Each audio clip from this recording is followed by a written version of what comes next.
Hello, hello, hello, everyone. Hello, everyone. How are you guys doing? I know it's been a while, but Tracy and I, we said we had to come back and share with you guys.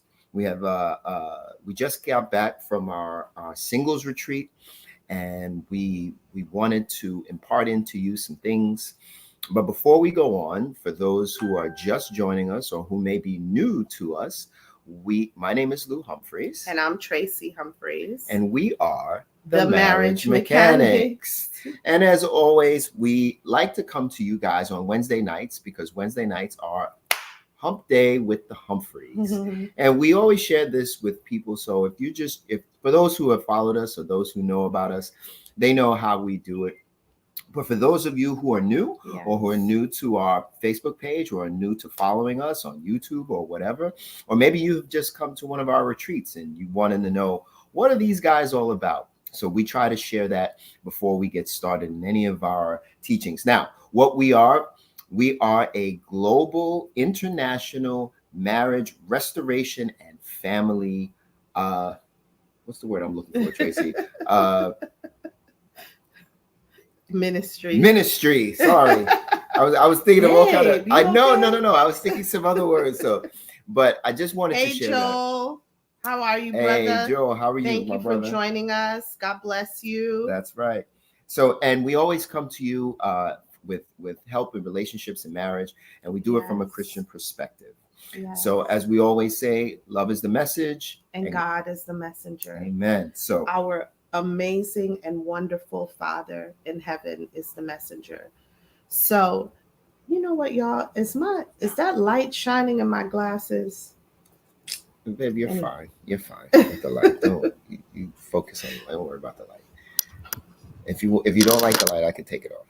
Yeah, maybe that light is shining in my eyes.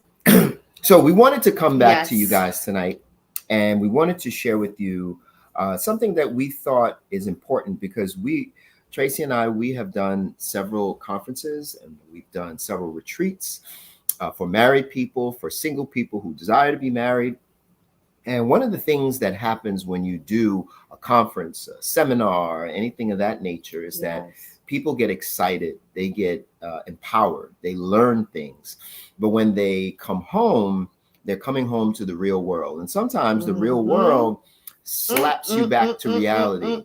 I mean, you're not in that same environment that you were in at the retreat. So you don't have the positivity, you don't have the prayers, you don't have the impartations anymore. What you have are regular people who have challenges, family who has challenges, and what can happen is that it could be discouraging. It could be a thing where people who have worked really hard and really toiled and prayed and fasted for a change to feel discouraged, right? Yeah. And what are your thoughts on that, Trey? You know, we have been going to conferences for I don't know how many years. When we were in previous businesses, going to conferences is not a new thing for us. We've done it for many years. We have notebooks. We found notebooks with notes from places we've traveled to. We always had this joke where we'd say we'll travel 6,000 miles for one nugget. And so very often, you go to a conference, you're fired up, you're excited, you're in an environment where people are fired up and excited, where people are receiving the information. They're saying, this is life-changing. They're excited. It's just an environment that fosters a level of motivation, inspiration, transformation. And so what tends to happen is when you're in that environment, it really feels good. It feels safe. It feels good. You feel like you could conquer the world in the environment where you're being spoken to. Life is being spoken into you. You're learning things that maybe you didn't know before, or you've heard it before, but this particular time, you're like, I finally got it. And you're in a beautiful environment. And of course, Marriage Mechanics, we love to take people out of their comfort zone. We want you to go into beautiful tropical environments where you can rest and relax, because our retreats is not just about coming and learning. It's also about relaxation, rejuvenation of your mind, your body, your soul. You know, so many of us, we work jobs and you have children, responsibility, paying the bills, the every day-to-day stuff with the job. And some people, family issues, some people, other issues. And so when we put you in that environment, it's whole, right? We're dealing with your mind, your body, your soul, your spirit. And we're also putting you in an environment where you're fellowshipping with other amazing people, right? So when you're there, you're like, this is it, right? You feel like, hey, maybe I should move to this island. Maybe you literally have you have an awakening, like, I need to just move. I need to move. When when we were in Jamaica last week, I'm not even playing. I was sitting there like, babe, we need to move here. Yeah, how are we going to get a house? She didn't want to come back home. We need to figure out how to get a house here, because I'm staying in Jamaica. I was convincing him for 2 days how we needed to stay. And the funny thing was, there was a warning for a weather advisory. So I was like, babe, I'm telling you, that's a sign. We need to stay here. She didn't want to come home. I didn't want to come home, but I could tell you this, that environment feels good. And like many others, when we got back home, I'm going to be totally transparent. Of course, when we got back home, my tooth started to hurt me. I had the worst toothache, and I have all my teeth, y'all. I have all my wisdom teeth. My dentist always raves about how I have perfect teeth. And all of a sudden, this pain hit my jaw over here. I was like ready to scream. I was like, what is this? Literally the following day after we got back. And I was like, see, I should have stayed in Jamaica. And then I said, you would have had that toothache in Jamaica, talking about, oh, let me go to the dentist, man. No, I don't think so. So, but I came home to that, and it just so happened, honestly, I had to get a root canal, and that was very painful. And then we came back to all the other stuff that we have to do, that we have to take care of, work we have to finish. And so we came back into an environment that for a moment can make you forget that you were just at a beautiful island among some beautiful people, learning amazing things. We were growing, learning, transformative experiences, encounters with the Lord. I mean, you name it. We had it all in Jamaica. Yeah. And then we came home and reality hit. And it is very important for you all to understand that part of it is just life. It's not, everything isn't always the devil. Sometimes it's just life happening. And then there are aspects of this where the enemy wants you to forget the information. The enemy wants you to come back, not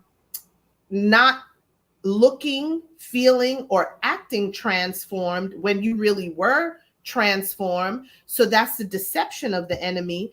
And so what you have to do in times like this is where we come in. We're coming on here tonight to share with you all, give you some tips that we have to also apply for ourselves, because every retreat that we do, we also make it a point to take away some things that we're going to apply to our lives and that we're going to bring forward into our year, up to the next retreat, so that we can continue to work on ourselves as you all are working on yourselves as well. So we go to these retreats, even though we're hosting them, we're also sitting there gleaning, learning, growing, evolving as well. And so, as you all know, the enemy does come to steal, kill, and destroy. And so what he wants to do is to steal the experience from you, have you come home frustrated, have your, whether it's your coworkers or your family members who didn't go to the retreat, those that are not, maybe not working on themselves, or go around people who are negative, skeptical, and they may say some things or start to act out of character that in turn makes you act out of character. And then people will say things like, she went to this retreat, she said she had a transformative experience, he said he had this kind of experience, but I don't see the change. Right. So that's the deception of the enemy, right? And some of it is just, you have to put the proper boundaries in place. And some of it is, when you get back home, you need to be in a place of rest so that you can really receive everything that you just were given by the powerful speakers and the powerful experience, right? So sometimes it's just a matter of being in a place of rest, being in a place of quiet, being in a place where you can say, you know what, I'm not going to allow anything or anyone to steal this experience that I just invested myself with, the experience that I just made an investment in. I'm not going to allow anyone to steal it. And I love how you worded that, Tracy, because I think rest is very important. And one of the things that I think is important, because Tracy and I, what we're going to do is we're going to give you several things that you should think about and you should actually do in order to retain what you have experienced from one of our seminars, one of our retreats, and things of that nature. And it's important for us to do this because a lot of times we took it for granted that when people went to these retreats, they would receive it, the impartation, and they would come back and they would just put it into play. But there's a human dynamic in it, right? We're all human beings. We have, like Tracy had mentioned, you have all sorts of people, the enemies lurking around, just waiting for an opportunity. And we want to make sure that we equip you on how to manage it to the best that you can. So one of the things that Tracy and I spoke about, and it's what we're actually doing right now. Let's have a debriefing session, right? So you've gone to the seminar, you've gone to the conference, you've gone to the retreat, you come back home, wherever home is. First thing you want to do is take out your notes, the notes that you took down, maybe the videos that you took, and you want to highlight the information, but particularly the information that resonated, that spoke to you. You know, I know for me, I was telling Tracy, I said, one of the speakers really touched me with something that was said. So I made sure that not only did I just check my notes, but I made sure that I started to apply what that speaker said to my actual life. Yes, but I'm not going to tell you what speaker it was because you should have been there. But it was so powerful to me. All the speakers were powerful. All the people that I met were powerful because I learned from the actual people who attended the retreat as well. And that's something else because that's the power of human connection. But I think you want to take that one thing, you want to write it down. At least, I mean, if there's more than one thing, that's fine, but at least one thing.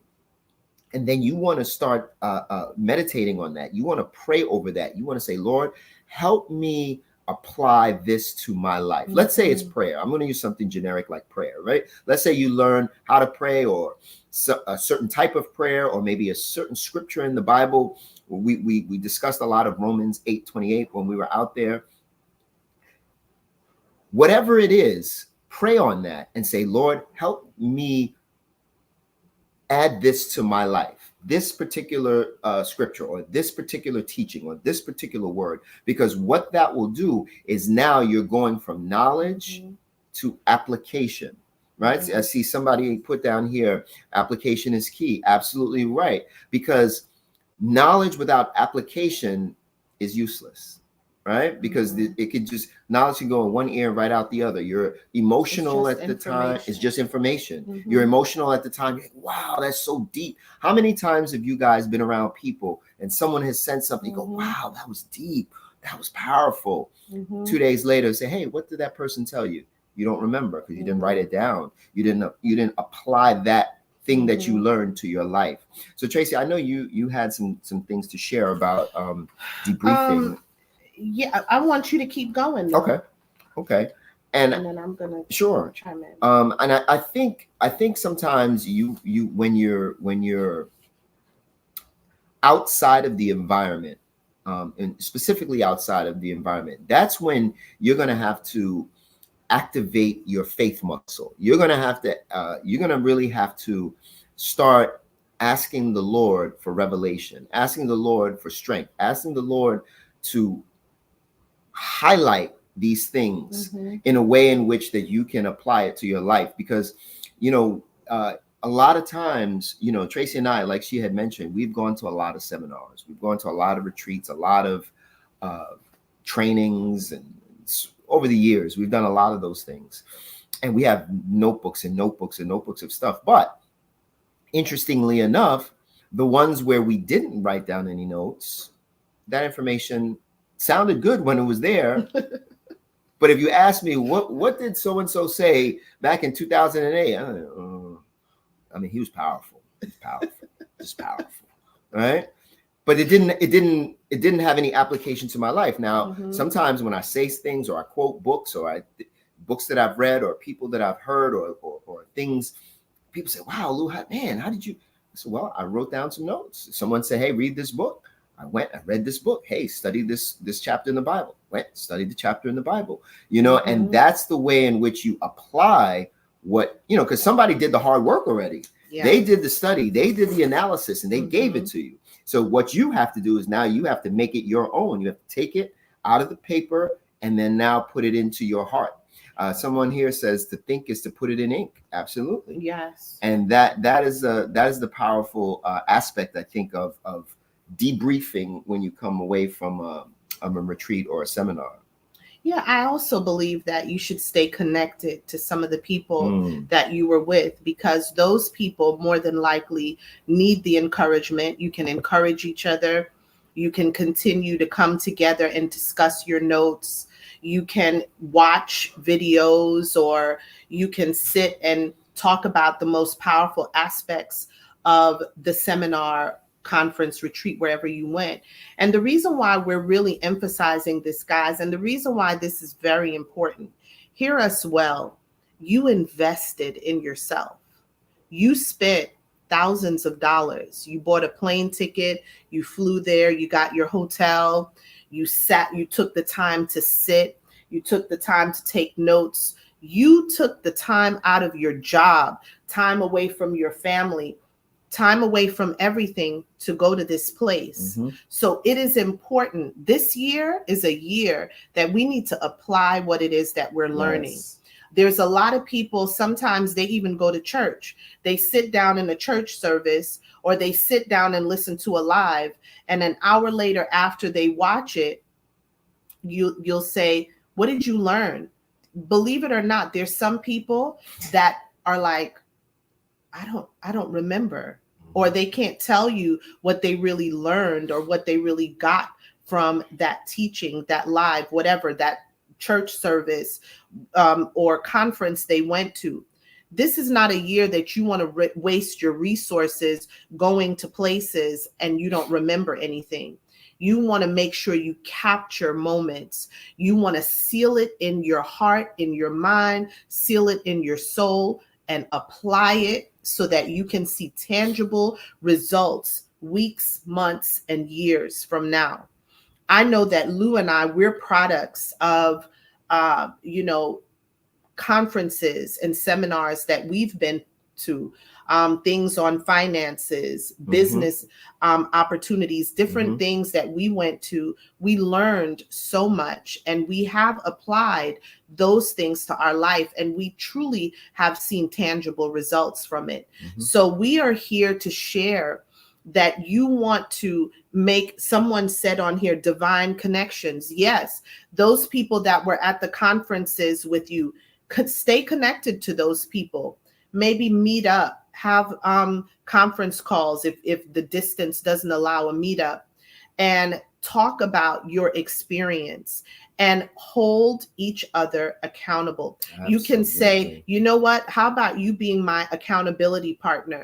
And in 1 month from now, hold me accountable to this, or this, right? You want to make sure that you are communicating and making sure that whatever your notes are, you go over those notes a few times. Make sure you're the part, like Lou said, the specific thing that you want to see happen in your life, whether you want to have your relationships transformed, whether you know you have some bad habits and patterns that you need to get rid of. Maybe it's that you need to improve your prayer life. Whatever it is, you want to even get your cell phone. And one of the things that I do is at a particular time every day, I have it in my phone to spend time with God, even if it's a minute, 5 minutes, 10 minutes, a half hour, whatever it is, put it in your phone, put your, what are those, your notifications on, and do that thing.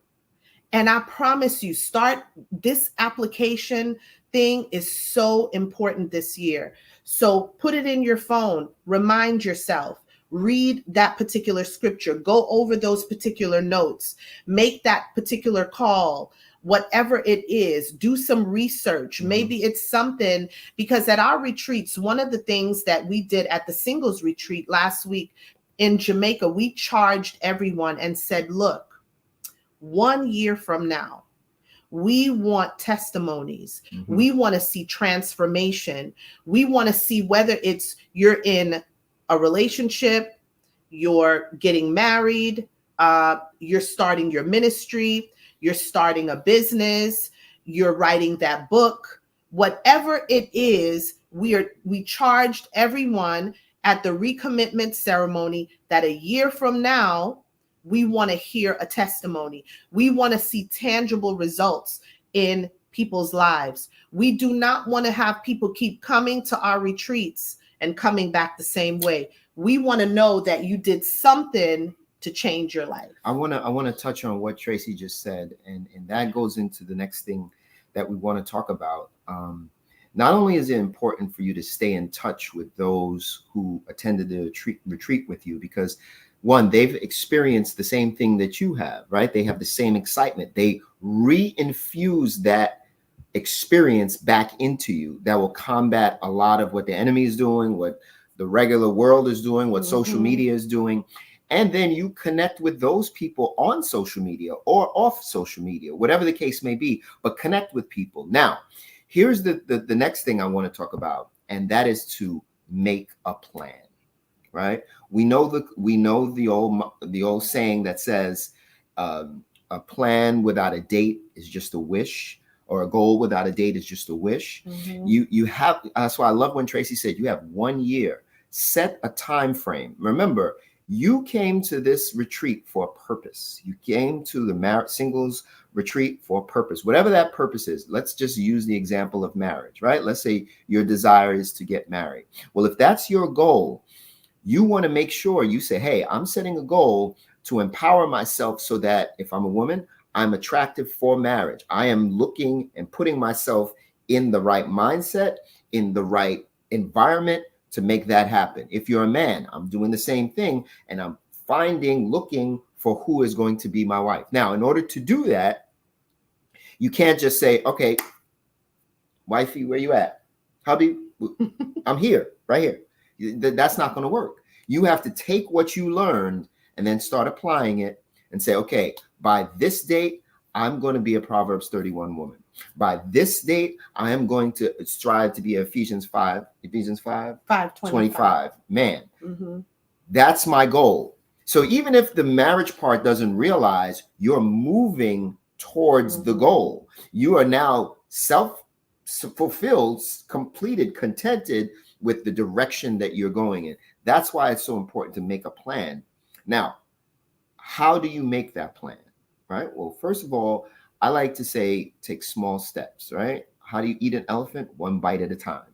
So don't try to you may have taken 3 pages of notes, take 1 item, 2 items, 3 items, and say, by 2 months, 3 months, I'm going to memorize Proverbs 31. First of all, that's the first thing I'm going to do.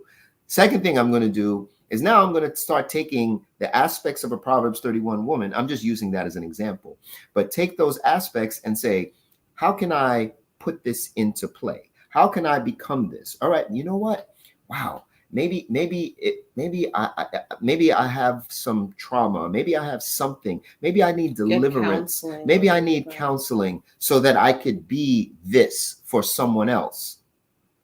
That's perfect. That is ideal, because now you've recognized the challenge, you're addressing it, and guess what? You're going to become a better person for it. See, these are the practical things that you can do to take what you heard and make it into your reality. And you know what?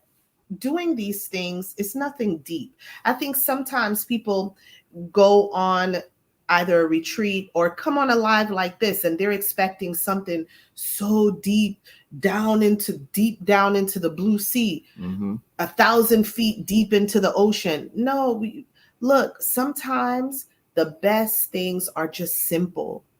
Believe it or not, the best things in life sometimes are so simple to apply, so simple to do.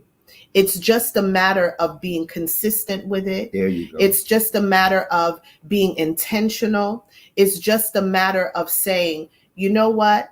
I'm going to make a decision to break certain patterns in my life. Right. No more. Enough is enough. Sometimes it's just making that solid decision to change, and then you start to move forward and make those changes.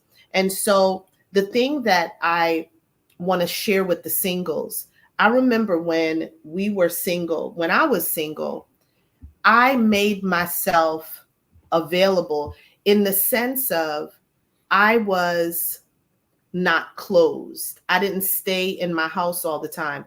There's some single people that some of y'all are locked up in your house. You don't go out. You don't go places where you can meet people. As a single person, if you say, I want to get married, I want to settle down, I want to meet my Boaz or whoever it is you want to meet, you can't stay locked up in your home. You can't walk around looking frumpy. You got to change your facial expressions. Some of you need to go in the mirror and you need to look at how your face is. Like some of y'all, I have witnessed women where a guy will walk by and he'll say hello, and she'll be like,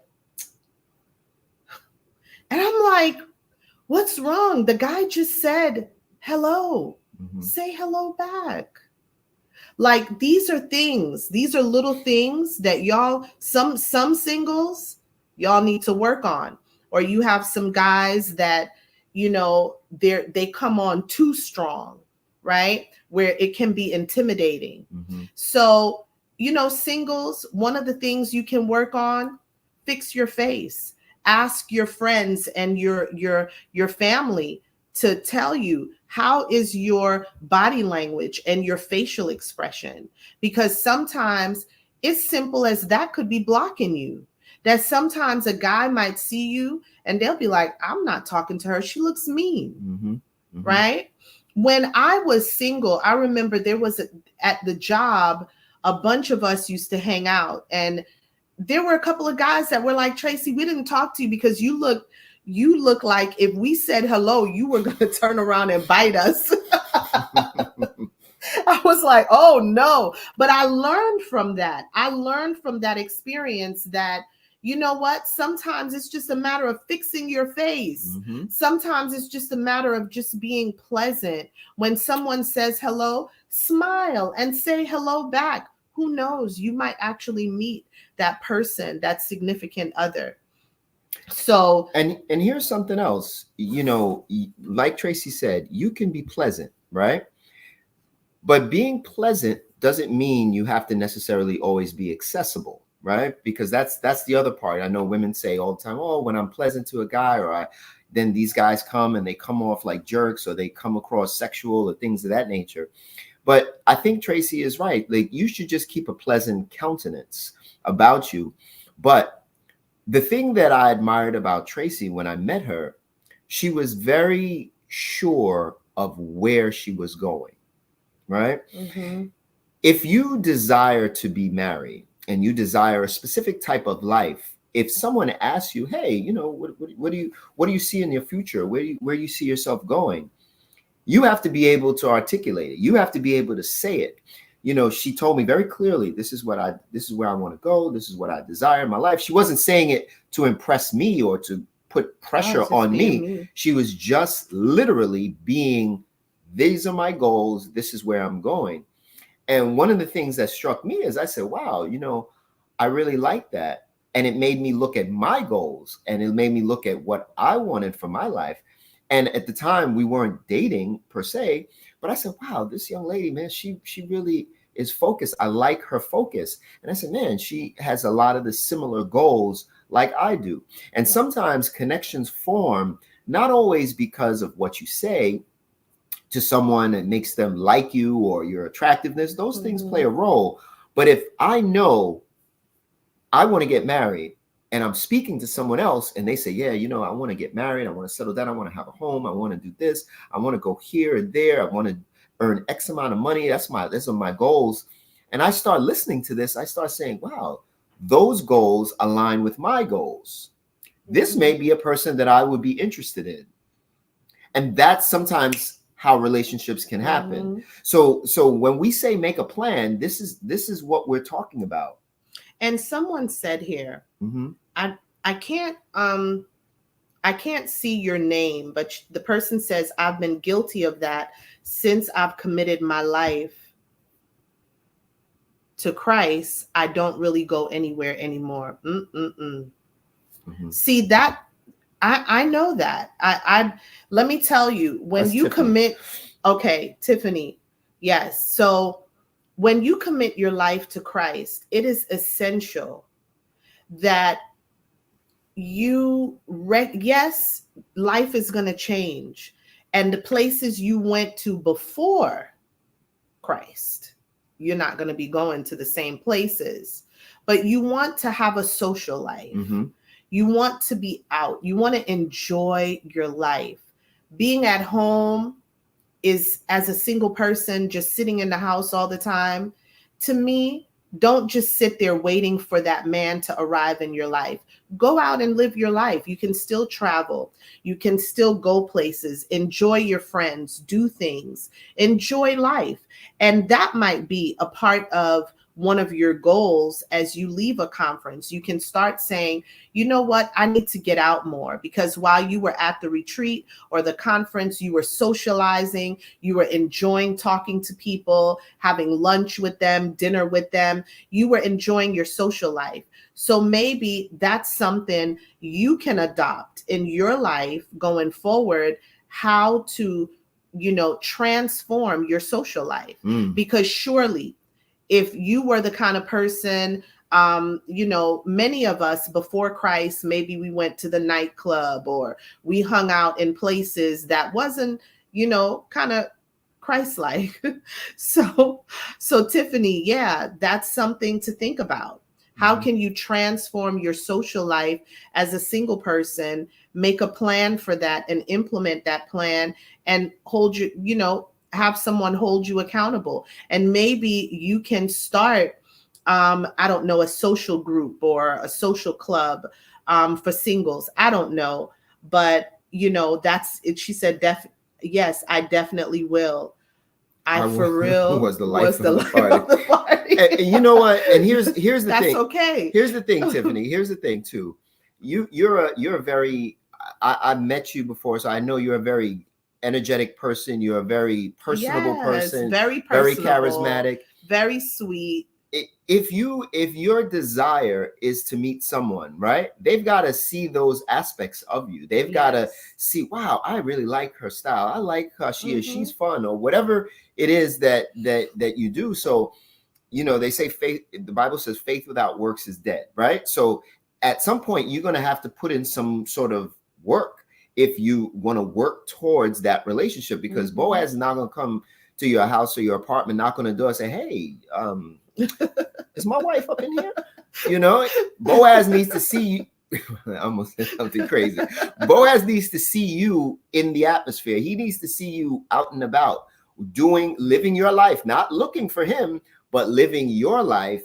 And then guess what? He will spot you, but you can't be spotted if you're at home. Mm-hmm. You know, so that's just something to think about. Yeah, hopefully I don't know, singles, that's something some of y'all need to really rethink. It's just your social life. Mm-hmm. You know, having a social life, it is very, very important. And I also know, you know, since COVID created an environment for people where they just became hermits, wearing t-shirts and leggings and, you know, their hair up in a bun. People don't dress up anymore and do their hair and, you know, go out and really dress up sometimes and go out with your friends and have a good time. You want to start doing those things. Have a social life, you know. Mm-hmm. Even with me, I had to become conscious of the fact that I started to love leggings, you know, and leggings stretch. So you don't even realize how much they're stretching, if y'all know what I mean. So you wearing leggings all day, every day, and t-shirts, you're comfortable. And so when you're single and you are preparing yourself for your husband or even your wife, you can't afford to just, you know, not have yourself together physically, mentally, and emotionally. And sometimes when you just stay at home, you literally become, please forgive me for saying this, but you become boring. So you're just watching Netflix, going to the refrigerator, eating, hanging out in your house. Mm-hmm. Not good for a single person. Let's be real. I don't know if other people will tell you this. Maybe other Christians won't say it, but Christians need a social life too. You're human. Mm-hmm. Go out and talk to people and enjoy and have fun. And again, let me reiterate, to be responsible, I'm not saying go to, you know, you don't want to be up in the club, if y'all know what I mean, doing things like that. But you want to have friends that you go out with and do fun things and get together with other singles and other guys and other women and enjoy yourself, right? I have a good friend of mine. His name is E. And one of the things that I admire about E, he's a single man. He's in his, I think, late 30s or so.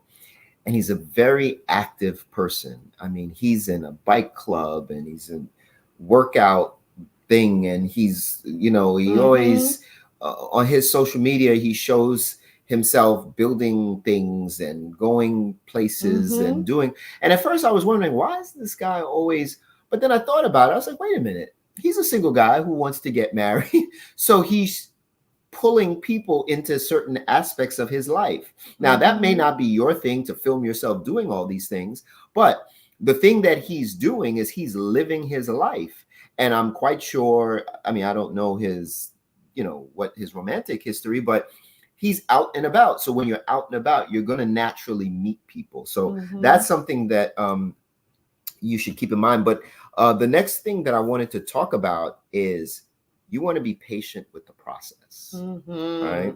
You had X amount of years to develop the habits and the behaviors that you have now. You're not gonna miraculously change overnight, even if you get delivered, right? There are people who get delivered and they have to get re-delivered, or they have to work on a certain thing. And sometimes deliverance is layers. Multiple layers or multiple deliverances. So the point of what that I'm getting to is that God is patient, so you should be as well. Patient with yourself. As long as you are working on the things that you need, that you want, you desire to work on, you're making the changes that you desire to make, if in order to accomplish whatever goal that is, then you're on the right step, right, Trey? The last thing I wanted to say is be consistent, right? This is something that I try to hold myself to, because that's a bad habit that I had, was inconsistency. Right, I would start, or I get an idea about something and I wouldn't follow through with it, or I'd start and then stop. So the thing that you want to do is, if you learn something at a retreat, You want to consistently read it, consistently work at it until it becomes a natural part of who you are as a person. So I just wanted to share that. And yes, and I have to be transparent. Honestly, consistency, because sometimes you're managing so many things in the background of your life. Somebody put here, maybe I should post more on social media. Yeah, maybe I should too. But sometimes because you're in the background of your, in the background of our life, we do so many multiple things that sometimes social media goes by the wayside, and then we'll be like, oh, we do have a group, let's go and post in our group, let's connect with our people, but it's not intentional. It's because literally there's a lot going on, but you do have to create that balance in your life so that you can accommodate the different aspects and different areas of your life. One of the things my husband and I, we love to socialize also. We're not always on social media. Many times I come on, I post what I need to post, I'm off, and I'm on to doing other things that I need to do. And sometimes I know sometimes people say, well, didn't you see my post? Didn't you see this? Didn't you? I'm like, I didn't, because I didn't stay on long enough. Sometimes people message me, so I pop on to grab a message or whatever. So sometimes I feel bad, and I hope people are not offended because I'm not always on their posts or liking everything, because these days it's hard to keep up with every single thing in your life. But as a single person, go out and do activities. I just thought about things like bike riding, rent bikes, go roller skating, go rollerblading. I used to be a rollerblader. I used to put on my rollerblades and I would go rollerblading for miles and miles when I was single, right? Go to, they have a lot of fun social, like museums, things like that. We used to do, I don't know if y'all do things like that anymore, but when I was single, I used to be at the museums. I used to meet friends for coffee and tea. And even my husband knows this, when I was dating and, guy asked me out and I liked him, I used to be like, I don't want no dinner. Don't take me to any big dinner or anything like that. I want to know who you are. So let's go grab coffee. And that's the kind of person that I was. Let's go grab a cup of coffee. Let's talk. Let's get to know each other. Those types of things. And so it's, it's, as a single person, I keep feeling, I'm sensing, I really got to talk about this, that you guys, the single people, y'all need to get out more. So many of you, I know some single people, hopefully they're watching this, hint, and they'll get it, that y'all need to be out socializing and enjoying your life. Enjoying your life. I'm telling you, when you start to really enjoy your life, you'll be surprised that that's when that man or that woman is going to come into your life. Right. That you're not out there just looking, because some of y'all are out there like, you got the binoculars and you're looking, where he at, where she at. Sometimes that doesn't work. Go out and enjoy your life, right? And have fun, travel, do fun things, go look up some things in your area. What are fun nature things to do? I don't know, hiking, so you could get exercise, but also enjoy nature. Go to things and find things that make you laugh and make you enjoy life, right? We really, really need to do that. I'm sensing heavily that I need to talk about this because for whatever reason, I can't shift off of this topic, that singles need to get out and socialize. Stop wearing the leggings. Stop wearing the big t-shirts.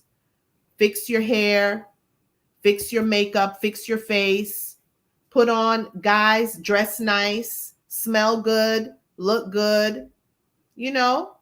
Be out, do the necessary things that will prepare, that will actually make somebody be attracted to you. Yeah. That will make somebody want to even look your way. Now, in order to do that, right, that may require you to change and set a new routine, right? Mm-hmm. Maybe you're just used to going to work, you come home, you change, you throw on so the big t-shirt or whatever, and you just plop on your couch, you turn on the TV, you eat your chips, and you check your emails and do it. Whatever. I don't know your life, so I'm just saying.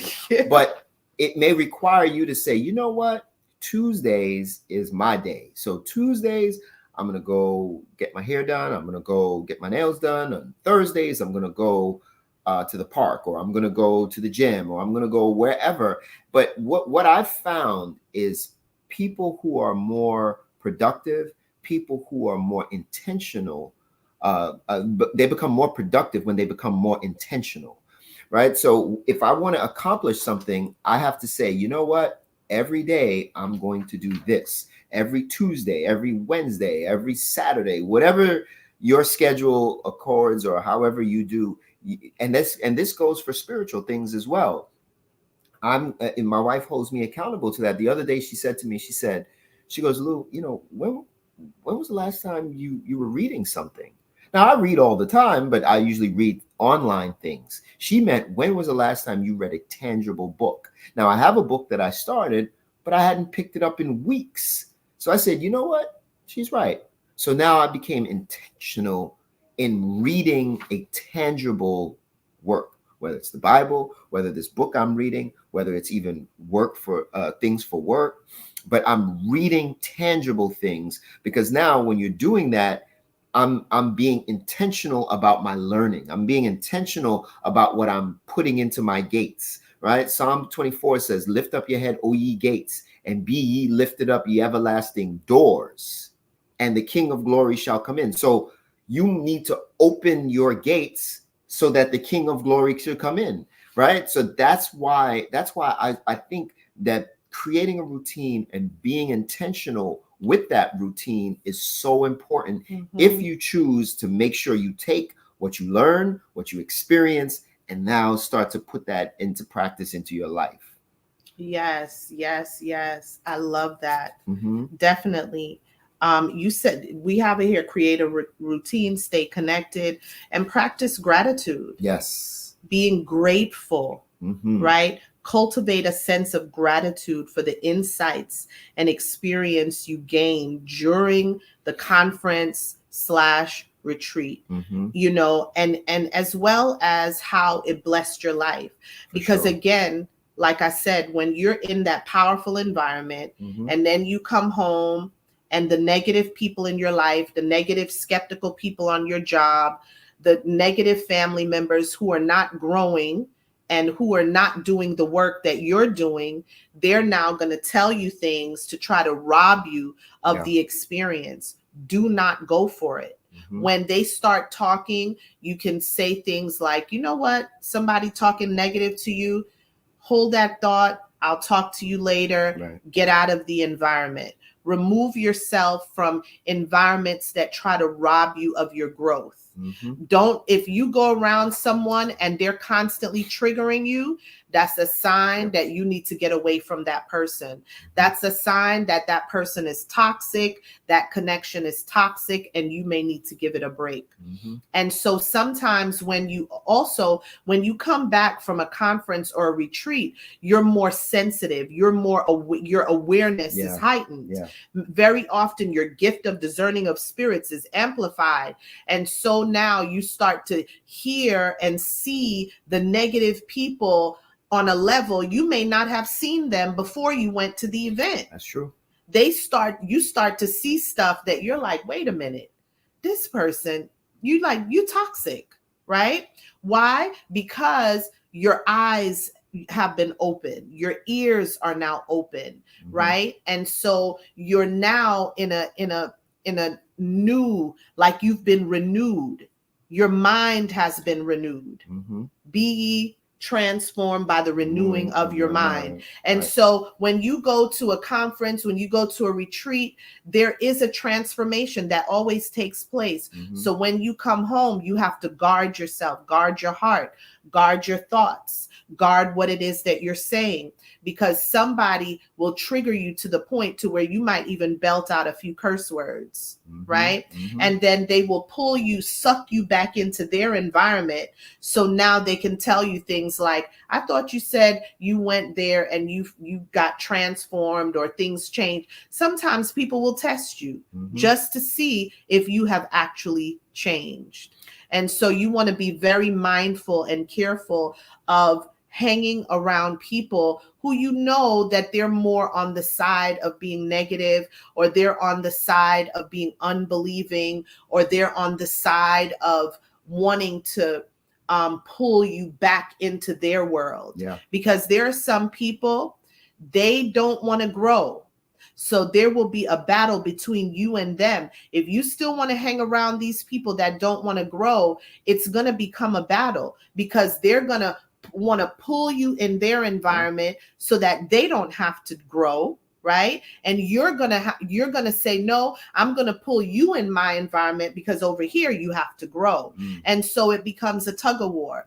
And that can actually be very stressful. It can cause stress, a lot of stress and tension in your life. You know, it's interesting because when you start to change, you start to learn, and like Tracy said, you start to grow. What happens is now whatever spirits or demonic activity that is in another person, you're cleaning yourself up. It agitates those other, whatever's in that negative person.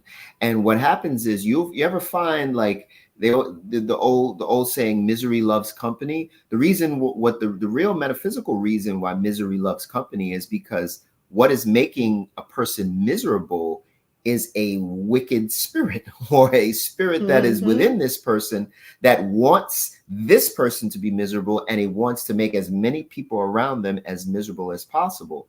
And when you start cleaning yourself up, or you start working on yourself, or you start moving forward, those spirits want to pull you back to where you were, angry, miserable, or upset, or whatever. And that's why we face these kind of things when you come back. So just be mindful of that when you're and I want to say this, you want to celebrate every progress. Yes. Celebrate. Love it. Every step. Okay. Violet. Sure. Celebrate your progress. Acknowledge and celebrate every step you have made towards your growth, towards your transformation, towards your deliverance. Every inch. Celebrate. Don't wait on other people to celebrate you.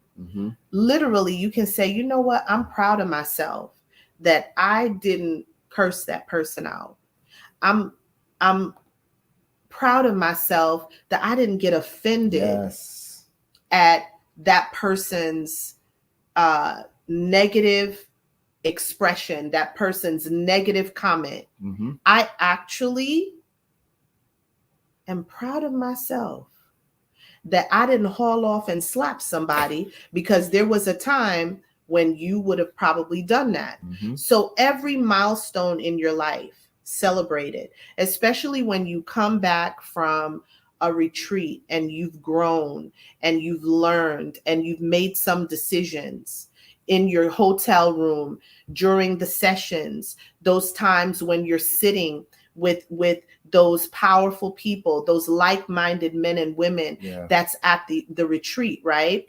When you're sitting with them, you can be proud of yourself, right? For every level of growth, any morsel of growth that you have made, please celebrate it and be proud of yourself for moving forward. Because guys, the truth of the matter is, there's some people there's some people that's just sitting around not doing anything. There's some people that's sitting around in the same environment, doing the same things, having the same conversations, being around the same toxic and negative people. So I commend each and every one of you that go to conferences, that go to retreats, that go to places where you can learn and grow and build on your knowledge, your wisdom, and your understanding.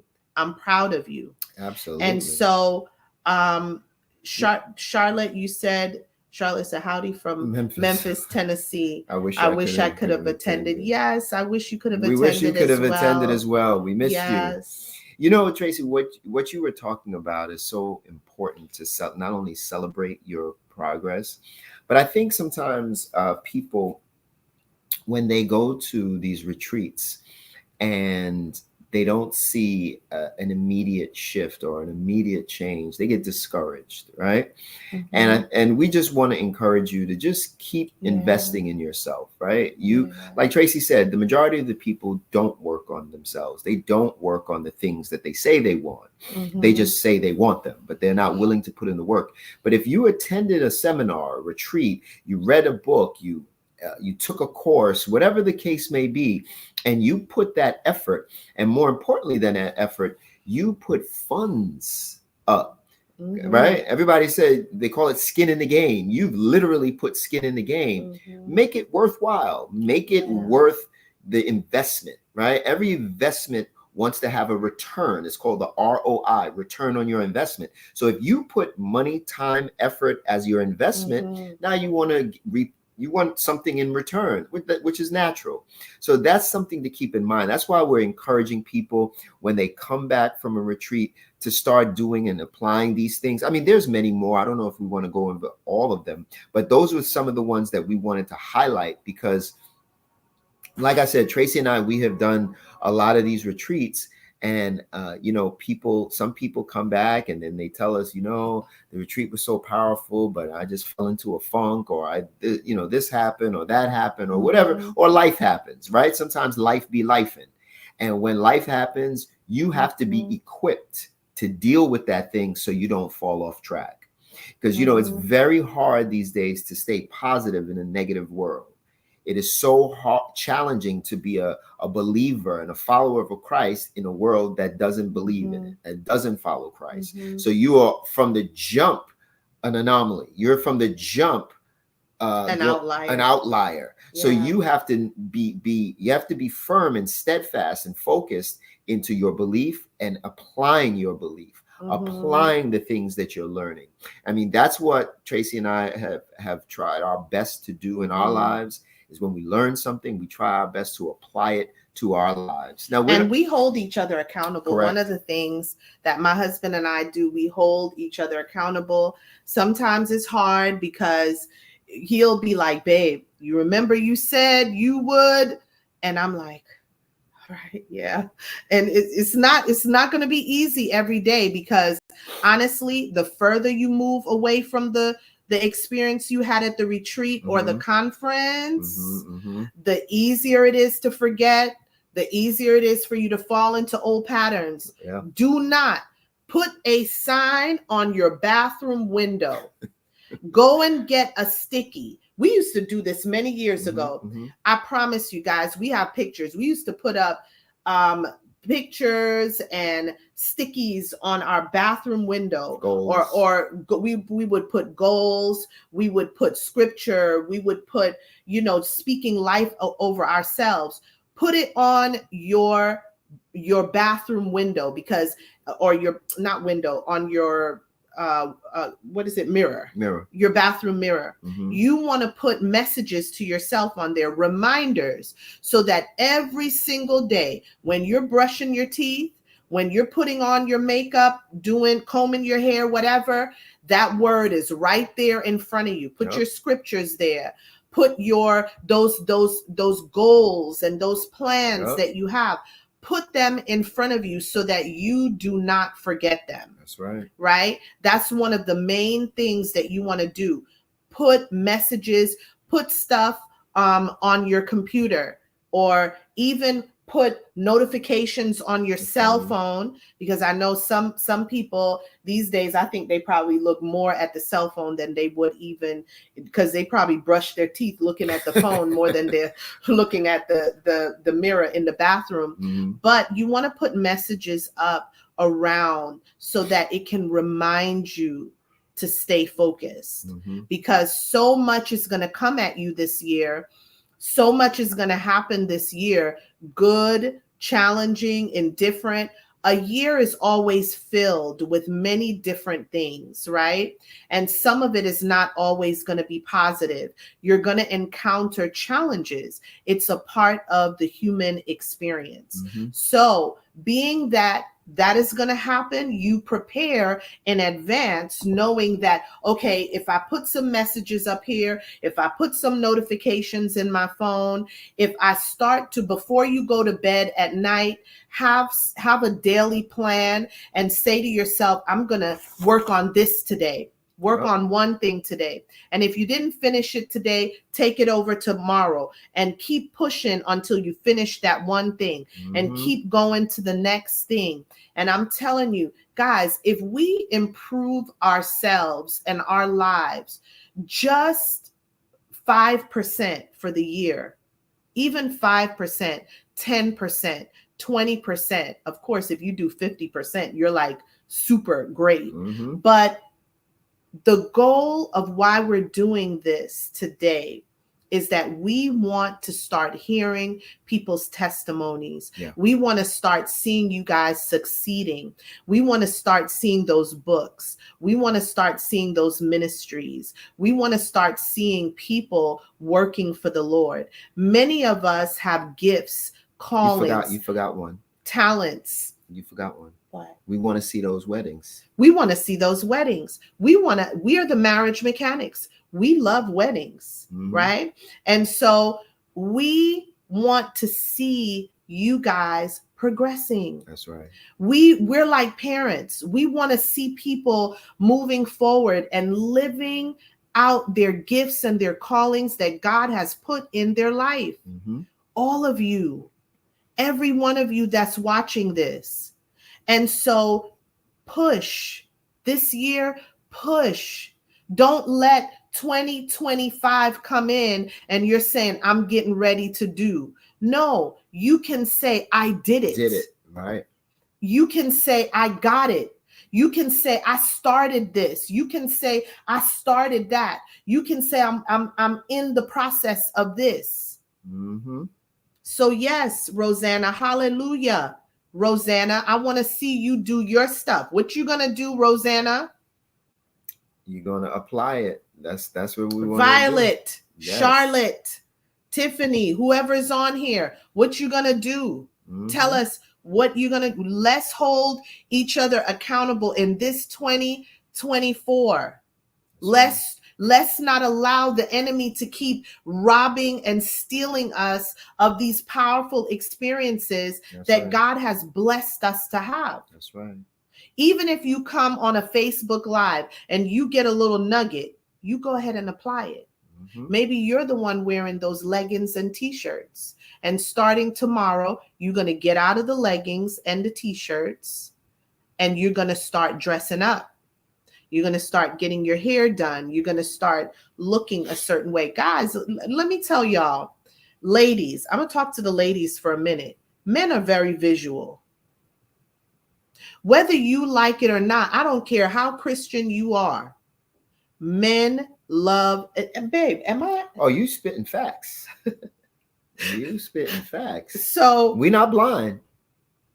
Men want to see the woman that a man wants to make his wife. He wants to see her beauty.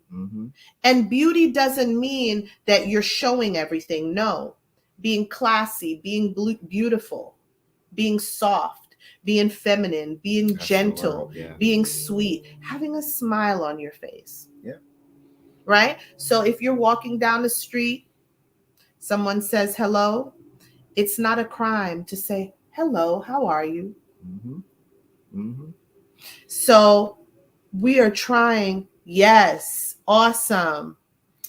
Nicole, yes, that's I'm glad. Is that Tiffany? Yes. Okay. Yes. Awesome. Yes. I just wanted to something just crossed my mind about what you're saying right now, Tracy. Part of what happens when you leave a retreat or a seminar or a conference or whatever, one of the things that can make sure that you lock into it, share something that you learned with someone else. You don't have to share everything. Share something that you learned. Or if you learn something, teach it to someone. They say real mastery, of real understanding of something is when you can teach it back.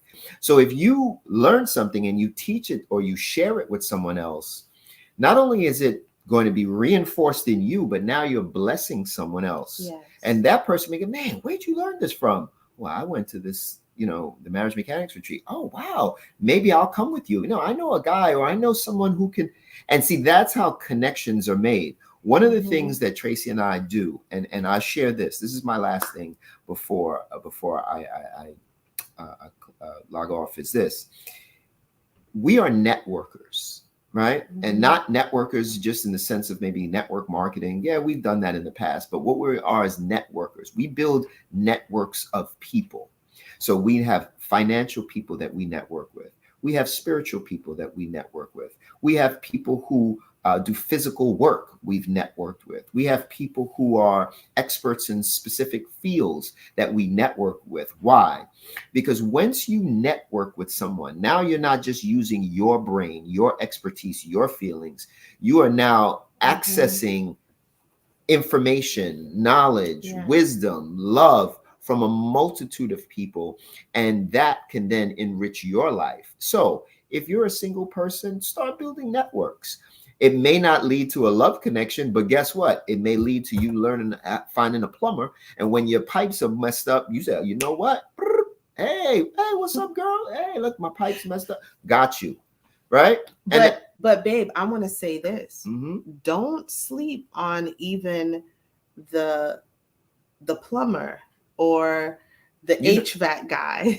Yeah. My friend, she ended up marrying last year her HVAC guy, the guy that came to fix her air conditioning system.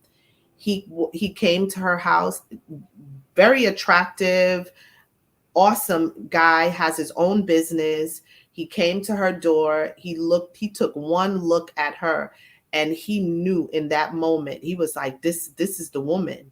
This is the woman. But she didn't make it easy for him.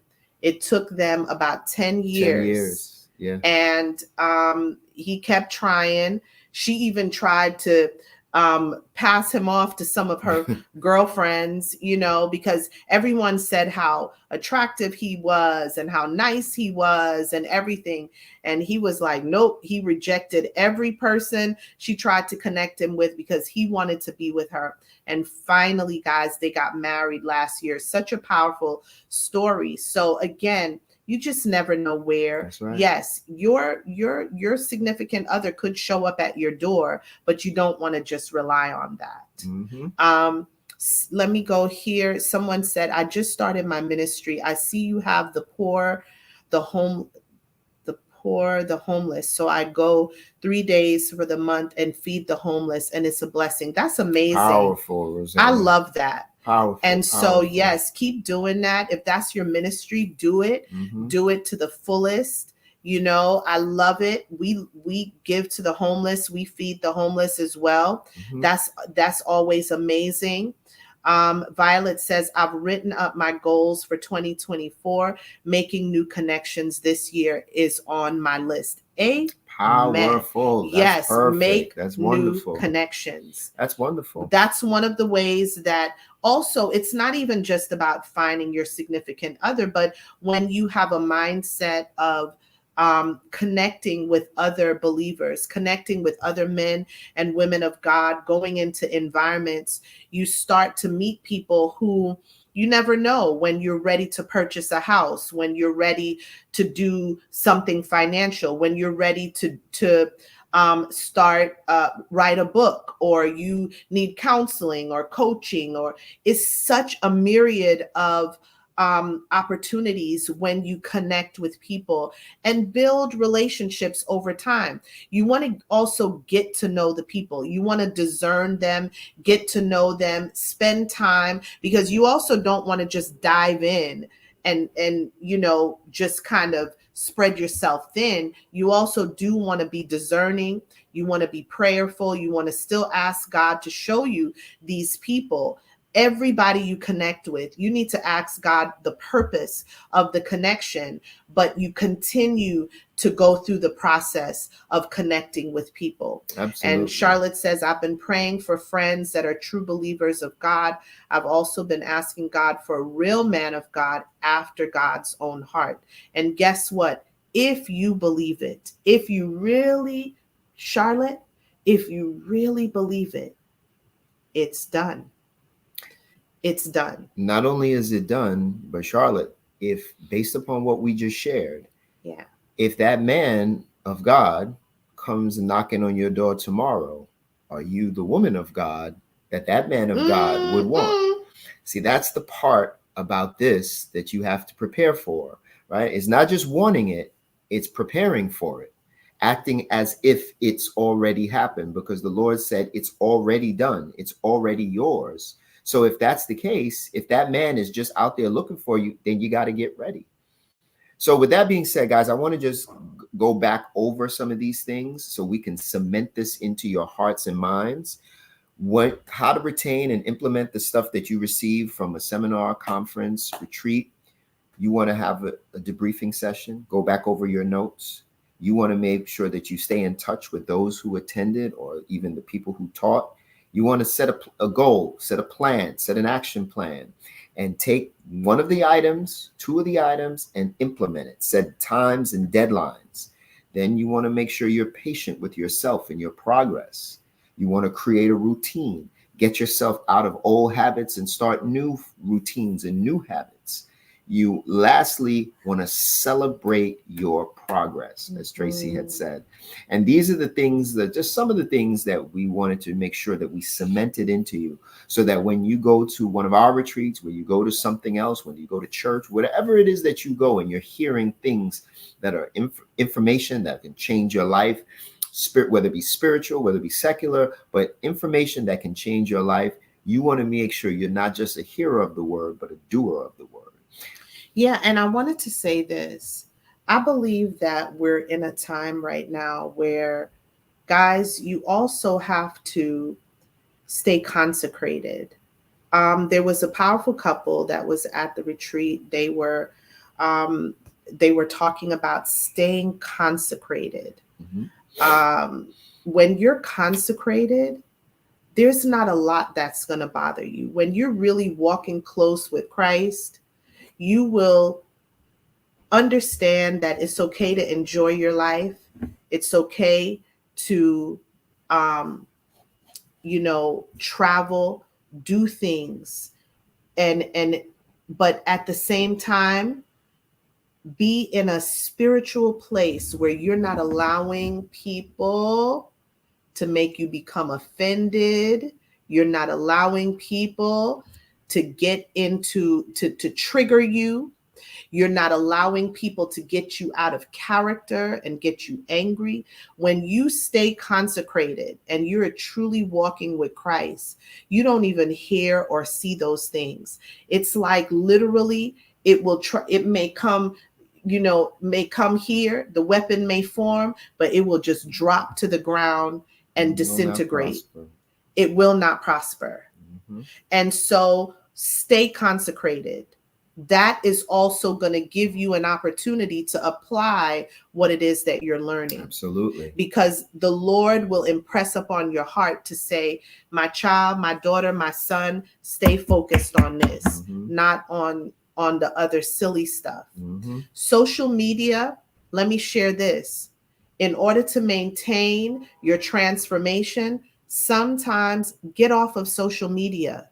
Because sometimes social media, there's so much chatter, so much stuff going on social media, that sometimes I don't know how, I can't stay on here sometimes for long periods of time, because it does something to me sometimes. Like, I can't explain it. It just does something to me. So you want to take some time, some downtime. Take some downtime to spend time with the Lord.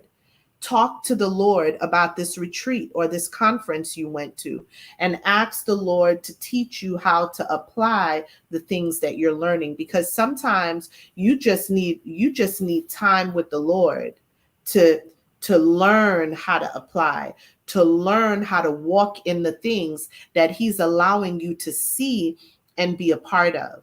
And so get off of social media sometimes. Don't engage in some of the stuff that's going on. Social media can be a very strange place. It's a wonderful place. It's a place that can be a blessing, but it's also a place that can bring, that can cause people, I'm trying to use my words so carefully.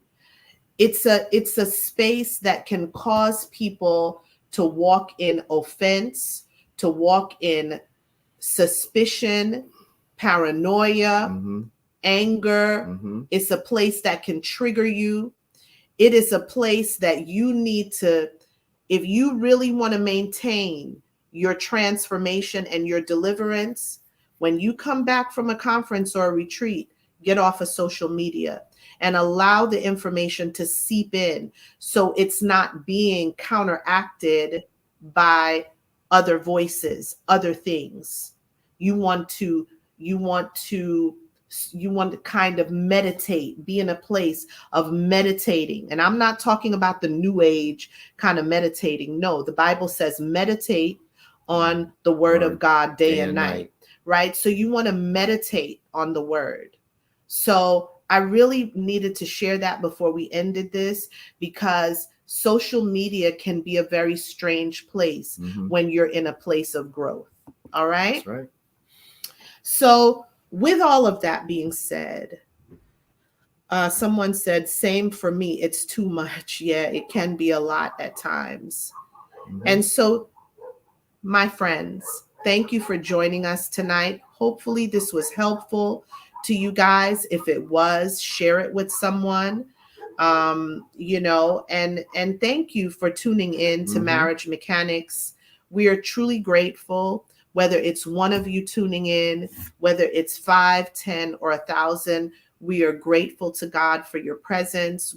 We're always just humbled by all of your connection to us. And so thank you for joining us tonight. Thank you for sharing in the chat. And we just pray that y'all have a wonderful rest of your week. Don't allow any more distractions. Don't allow anybody else to trigger you or get you off course. Stay focused and continue to do the work, because y'all have some testimonies that you got to share with the Humphreys. That's right. We want to hear. We will celebrate you. And look, just the key thing, when we celebrate people pretty good. So I want y'all to be coming to us and telling us, inboxing us, hey, I did this. Hey, I did that. Come in the group, chat with us, share with us what you're doing so we can celebrate you. We want to know that you are building the things that God is calling you to build in this season. It is vital. It is needed. Absolutely. Right? Absolutely. And I just want to say, guys, we love you. We thank you. We will be doing a lot more lives now. We're going to be a little bit more consistent. We're going to commit. We're going to commit to that. We're going to be intentional about that. Hey, y'all. We're going to be intentional about that. Did you hear him? Yes, we're going to be intentional. So, but hold on, babe. Hold on. Also, Violet, I just wanted to say, inbox us on Marriage Mechanics, or inbox us on email, and we'll give you some more information. She's asking about the marriage retreat. So okay. we'll do that. All right. So y'all heard Mr. Humphreys, right? We are going to be more intentional. That's what I keep telling y'all. We're going to be more intentional about coming on live or sharing. You know what? Matter of fact, hold on. We are going to be more intentional with sharing. I'll just put it to you like that, whether it's live or some other way, but we will be more intentional. Yes. So and pray for us, y'all. Pray for us. For real. That we get we need a little bit more rest So go easy on us, because we just got back from a retreat and we're planning some other stuff. So keep us lifted in prayer. Right. We love you guys. We love you guys. We appreciate Thank you so much. Have an amazing, amazing week. All right. Yes. God bless you. God we love bless you guys. Mwah. Take care, everyone.